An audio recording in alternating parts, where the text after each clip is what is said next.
నమస్తే సార్, నాగార్జున రెడ్డి గారు. నమస్తే అమ్మా, చెప్పు ఏమిటి వాళ్ళ నీ టాపిక్? అయోధ్య గురించి సార్. ఎక్కడ చూసినా రామనామం, ఎవరి నోట విన్నా అయోధ్య, ఇవే వినిపిస్తున్నాయి. ఎవరి ప్రయాణం చూసినా అయోధ్య వైపే వెళ్తుంది. మొత్తం రామనామంతో మారుమోగిపోతున్న పరిస్థితి. తెలుగు రాష్ట్రాలు కూడా అందులో భాగస్వాములు అయ్యాయి.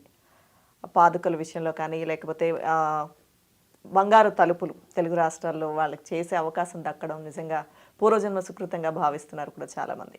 అయోధ్య, శ్రీరామచంద్రమూర్తి, ఇవే వినిపిస్తున్నాయి సార్ ఎక్కడ చూసినా. నారాయణ నారాయణ నారాయణ నారాయణ నారాయణ, జై శ్రీరామ్, జై శ్రీరామ్ అని చెప్పిస్తారు. ఇది ఒక చారిత్రాత్మకమైనటువంటి విషయమే కదా సార్. 500 సంవత్సరాల క్రితం, అంటే 1526 అనుకుంటాను, సబ్జెక్ట్ టు కరెక్షన్, అప్పుడు జరిగినటువంటి సంఘటన తర్వాత అయోధ్యకు తీర్పిచ్చినటువంటి సందర్భము, దేశంలో అన్ని ప్రాంతాల్లో అంతమంది ప్రజలు కూడాను యాక్సెప్ట్ చేశారు దాన్ని. ఎక్కడా పెద్దగా కొట్లాటలు కానీ అభ్యంతరాలు కానీ ఎక్కడా లేవు కదా. అవును సార్. డెమోక్రటిక్గానే ఉన్నారుగా, అందరూ సానుకూలంగానే ఉన్నారుగా, శాంతి భద్రతలను బాగానే ఉన్నాయి కదా. ఇప్పుడు రేపు 22వ తారీఖు డేట్ కూడా అనౌన్స్ చేశారు, టైం కూడా చెప్పేశారు, ఏ ముహూర్తంలో ఏ టైంలో ఏమిటి సంగతి సమాచారం అనేది. మన ప్రధానమంత్రి మోడీ గారు వెళ్ళారు, చూశారు, వచ్చారు, సంగతి సమాచారం. ఇటుకలు కాంట్రిబ్యూట్ చేయండి అన్నారు, పంపించారు, సంగతి సమాచారం. యాక్చువల్గా అది 1500 కోట్లు అవుతుంది అని అనుకున్నారట.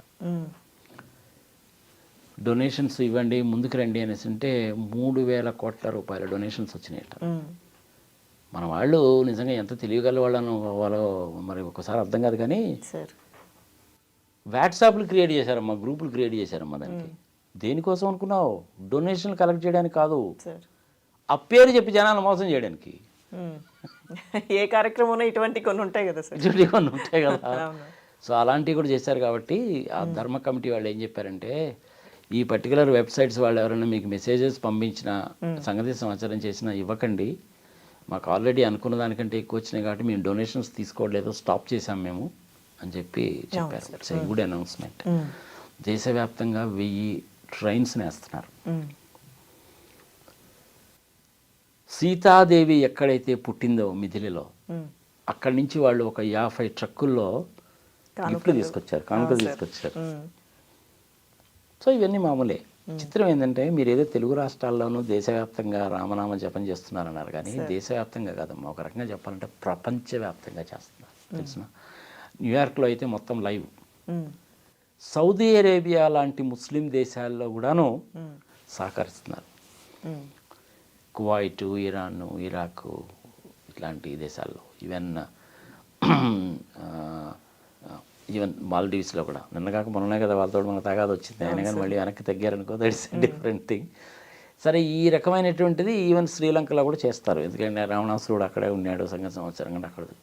ఇది ఒక తెలుగు రాష్ట్రాలకి, దేశానికి కదా, ప్రపంచానికి అంతా కూడా. What is what, who is who అనేటువంటిది ఇప్పుడు నిజంగా ప్రపంచానికి తెలుస్తుంది. హిందూ మతం అనేటువంటిది ఎంత గొప్పది, ఎన్ని సంవత్సరాలైనా ఎలా వెయిట్ చేస్తారు అనేటువంటిది ప్రపంచానికి తెలియజేస్తారనమాట.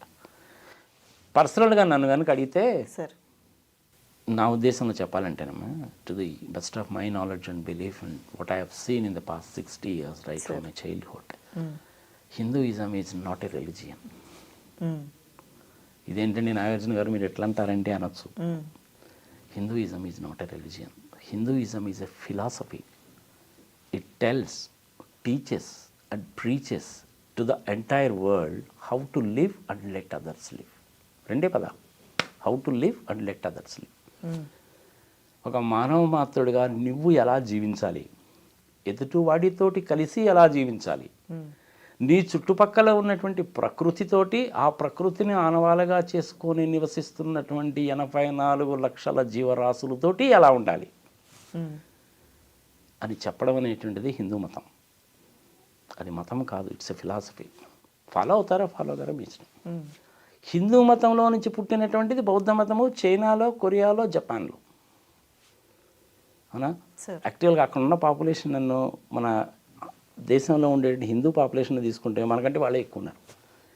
ఒక 80 కోట్ల మంది మన ఇండియాలో హిందూస్ ఉన్నారని అనుకుంటే 90 కోట్ల మంది అనుకుంటారులే.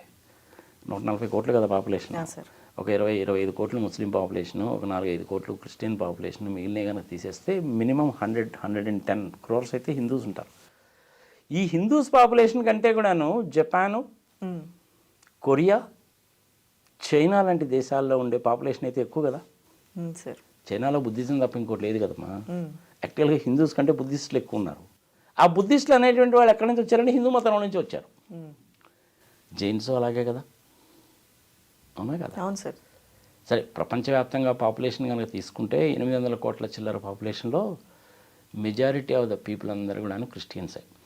పర్సంటేజ్ వైజ్గా తీసుకున్నా కానీ క్రిస్టియన్స్ ఎక్కువ ఉంటారు, ముస్లిమ్స్ ఉంటారు, దాని తర్వాత హిందూస్ ఉంటారు, చిన్న చిన్న మతాలు కొన్ని ఉంటాయి, జూయిష్ లాంటి రిలీజియన్స్ కూడా ఉంటాయి. It's altogether different thing. ఈ మెసేజ్ అనేది ప్రపంచవ్యాప్తంగా పోయింది. అవును సార్. మరి ఇందులో మన తెలంగాణ రాష్ట్రం నుంచి కాంట్రిబ్యూషన్ ఏంటి? ఆయనకు పాదుకులు మన వాళ్ళు చేసి ఇచ్చారు. మన వాళ్ళు చేసి ఇచ్చారంటే మన తెలంగాణ రాష్ట్రం నుంచి అక్కడ ఉండేటువంటి డోర్స్కి బంగారు తాపడాలు అవి కూడాను మన వాళ్ళు చేసినటువంటి. ప్రతి రాష్ట్రం కూడాను కాంట్రిబ్యూట్ చేసింది. మరి జమ్మూ కాశ్మీర్ నుంచి ఏమొచ్చిందండి అని మీరు అడగచ్చు. నాకు ఇంతవరకు ఎక్కడ ఇన్ఫర్మేషన్ లేదు, ఐఎమ్ సారీ. ప్రధానమైనటువంటి శిల్పి అయితే మటుకు కన్నడ అతనేగా నాకు తెలిసినంత వరకు. వాళ్ళ ఫ్యామిలీ అంతా కూడాను 3 తరాల నుంచి అందులోనే ఉన్నారు కాబట్టి వాళ్ళే చేశారు.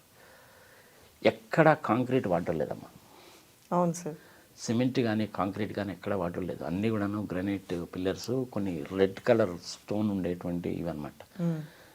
మక్రానా మార్బుల్ వాడారు, రాజస్థాన్ నుంచి తెప్పించింది వాడారు, దేశంలో ఉన్న డిఫరెంట్ ప్రదేశాల నుంచి తెప్పించినటువంటి చేసి చాలా జాగ్రత్తగా కార్వింగ్స్ చేసి చేశారు.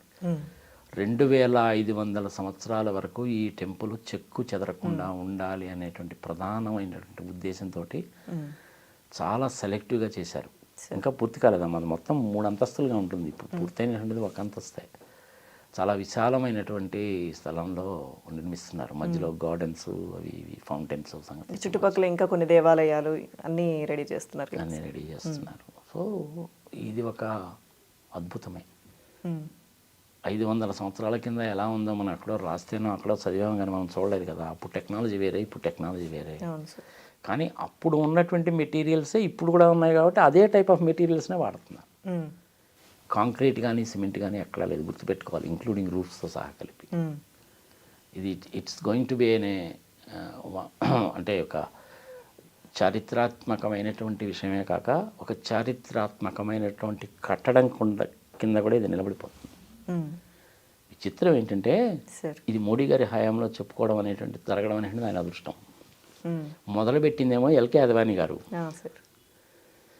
కడుతున్నది ఓపెన్ చేస్తున్నదేమో ఈయన. ఇక్కడ కూడా మళ్ళీ ఒక చిన్న కాంట్రవర్సీ వస్తుందమ్మా. రేపు అక్కడ 22వ తారీఖు 10 గంటల 12 నిమిషాలు అది మొత్తం ఏదో ఉంది కదా.